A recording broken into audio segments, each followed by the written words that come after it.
Hey guys, നമ്മുടെ പുതിയൊരു വീഡിയോയിലേക്ക് എല്ലാവർക്കും സ്വാഗതം. അപ്പോൾ ഇന്ന് നമ്മൾ വന്നേക്കുന്ന ഒരു 4 മണി പലഹാരമായിട്ടാണ്. വളരെ പെട്ടെന്ന് തന്നെ ഉണ്ടാക്കാൻ പറ്റിയ ഒരു 4 മണി പലഹാരമാണ് മുട്ടച്ചുരുൾ കേട്ടോ. നമ്മുടെ ഇവിടെയൊക്കെ മുട്ടച്ചുരുളെന്നാണ് പറയാം. നിങ്ങളവിടെയൊക്കെ എന്താ വെച്ചാൽ ഒരു ഏലാഞ്ചി അങ്ങനെയൊക്കെ പറയുന്നു തോന്നുന്നു കേട്ടോ. നിങ്ങളവിടെ എന്താ പറയുന്നതെന്ന് ജസ്റ്റ് കമൻറ്റ് ചെയ്യുക കേട്ടോ. അപ്പോൾ ആദ്യം തന്നെ ഫസ്റ്റ് നമ്മൾ എടുത്തേക്കുന്നത് മൈദയാണ്. മൈദ നമ്മൾ കുറച്ച് എടുത്തിട്ട് ഒന്ന് അരിച്ചു കൊടുക്കുന്നുണ്ട് കേട്ടോ.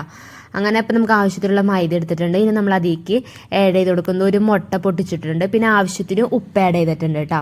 ഉപ്പ് നമുക്ക് ഒരു തരി ഇങ്ങനെ മധുരമൊക്കെ ഒന്ന് ബാലൻസ് ആവാൻ വേണ്ടിയിട്ടാണ്. പിന്നെ നമ്മൾ ആഡ് ചെയ്തിരുന്നത് പഞ്ചസാര നമ്മൾ ആവശ്യത്തിന് ഇട്ട് കൊടുക്കുക കേട്ടോ. നമ്മൾ ഓൾറെഡി നാളികേരത്തിലൊക്കെ ചേർക്കും.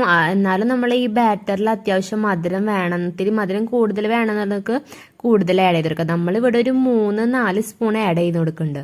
പിന്നെ നമ്മൾ ചെയ്യുന്നത് അത് ബാറ്ററിക്ക് വെള്ളം ആഡ് ചെയ്തിട്ട് നമ്മൾ ബാറ്ററി പോലെ ആക്കിയെടുക്കുകയാണ് ചെയ്യുന്നത് കേട്ടോ. അപ്പോൾ കുറച്ച് വെള്ളം ആഡ് ചെയ്തിട്ട് ഒന്ന് മിക്സ് ആക്കിയിട്ട് നോക്കിയിട്ട് വേണം പിന്നെ നമുക്ക് അടുത്ത വെള്ളം ആഡ് ചെയ്യാൻ. അപ്പോൾ നന്നായിട്ട് ഒന്ന് മിക്സ് ചെയ്തെടുക്കുക. ഇതുകൊണ്ട് മിക്സ് ചെയ്യണമെങ്കിൽ മിക്സ് ചെയ്യുക, അല്ലെങ്കിൽ പിന്നെ നമുക്ക് മിക്സിയിൽ ജസ്റ്റ് ഒന്ന് കറക്കി എടുത്താലും നല്ലതായിട്ട് പേസ്റ്റ് പോലെ കിട്ടും കേട്ടോ.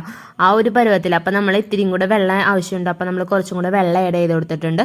എന്നിട്ട് നല്ല അപ്പോൾ ഇപ്പോൾ നല്ല ബാറ്ററായിട്ട് കിട്ടിയിട്ടുണ്ട് കേട്ടോ. എല്ലാ പൊടി കാര്യങ്ങളൊക്കെ നന്നായി അലിഞ്ഞിട്ട്.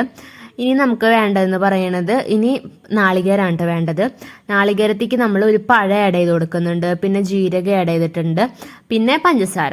അപ്പം നമ്മൾ ഓൾറെഡി നാളികേരത്തിൽ പഞ്ചസാര ചേർക്കണോണ്ട് ബാറ്ററിൽ വേണമെന്നുള്ളവർ പഞ്ചസാര ചേർത്താൽ മതി, അല്ലെങ്കിൽ പഞ്ചസാര നമുക്ക് സ്കിപ്പ് ചെയ്യാം കേട്ടോ. ഇനി നമുക്ക് ഈ അതിലേക്കുള്ള ഒരു ഫില്ലിങ്ങിന് വേണ്ടിയിട്ട് അതൊന്ന് മിക്സ് ആക്കി കൊടുക്കുക. ഇനി നമ്മൾ ജസ്റ്റ് ഫ്രൈ പാൻ എടുത്തിട്ട് ഓരോ ദോശ പോലെ ആ ബാറ്റർ ഇങ്ങനെ ഒഴിച്ചിട്ട് പരത്തി കൊടുക്കണം കേട്ടോ. അപ്പം നമ്മുടെ ദോശ നമ്മളിങ്ങനെ ജസ്റ്റ് പരത്തി കൊടുത്തിട്ടുണ്ട്.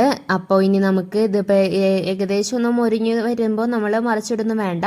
നമ്മൾ ഫില്ലിംഗ് ആക്കി വെച്ചിട്ടുണ്ടല്ലോ, നാളികേരവും പഴവും മധുരമൊക്കെ ചേർത്തിട്ട് പഞ്ചസാരയൊക്കെ ചേർത്തിട്ട് ആ ഫില്ലിംഗ് കൂടെ ജസ്റ്റ് ഒന്നിങ്ങനെ നടുവിൽ ഇതുപോലെ ആഡ് ചെയ്ത് കൊടുക്കണം കേട്ടോ. എന്നിട്ട് അതൊന്ന് നന്നായി മൊരിഞ്ഞ് വരുമ്പോൾ തന്നെ നമുക്കതൊന്നിങ്ങനെ ചുരുട്ടി ഇങ്ങനെ റോള് പോലെ ആക്കിയെടുക്കണം ചുരുട്ടിയിട്ട് കേട്ടോ. അപ്പോൾ നമ്മുടെ മുട്ടച്ചുരുൾ ഇവിടെ റെഡി ആയിട്ടുണ്ട്. കുട്ടികൾക്കൊക്കെ ഭയങ്കര ഇഷ്ടമാവും. എല്ലാവരും ട്രൈ ചെയ്ത് നോക്കുക. അപ്പോൾ വീഡിയോ ഇഷ്ടപ്പെട്ടാൽ ലൈക്ക് ചെയ്യുക, ഷെയർ ചെയ്യുക, സബ്സ്ക്രൈബ് ചെയ്യണേ.